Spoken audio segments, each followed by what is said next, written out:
በእንግሊዘኛ አንድ ሰው ይቅርታ ወይ I'm sorry ካላችሁ ምንድነው የምትመልሱት? ኦኬ መመለስ የምትችሏቸውን 5 ልንገራችሁ። ኦኬ የመጀመሪያው ብዙ ሰውና ብዙ ጊዜ የምንጠቀማት no problem no problem ችግር የለውም no problem no problem no problem።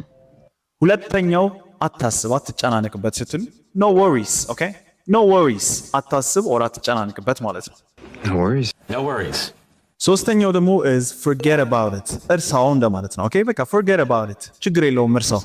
ለምሳሌ አንድ ሰው መጥቶ I'm sorry ካላችሁ no forget about it እርሳው ችግር የለውም forget about it። አራተኛው አብሽር አያሳስብም ስትሉ ከባለፈው ቪዲዮ የተሰረቀች all good ማለት ትችላላችሁ። ኦኬ all good አብሽር ችግር የለውም all good all good።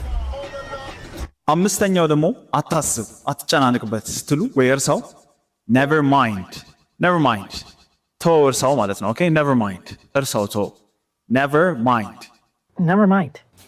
mind። ስድስተኛው አንድ ሰው ይቅርታ ብሏችሁ ኦኬ ይገባኛል እረዳለሁ ስትሉት I understand ይገባኛል I understand oh thanks I understand።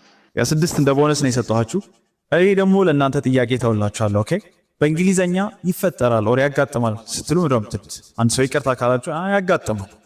እሺ ኮሜንት ላይ አሁን በእንግሊዘኛ ጠብቃለሁ። ኤንድ ደግሞ ከዚህም በላይ በሰፊው የእንግሊዘኛ አባባሎችን በአንድ የዩቲዩብ ቪዲዮ የምትፈልጉ ከሆነ ይሄው ይቺን ቪዲዮ ነክታችሁ መከታተል ትችላላችሁ። የቪዲዮውን ሊንክ የምታገኙት ዩቲዩብ ላይ ትሄዱና ብሮንክ ኢንግሊሽ ብላችሁ ብቻ ፈልጉኝ። ከላይ የምትመጣላችሁ ነክታችሁ መግባት ነው።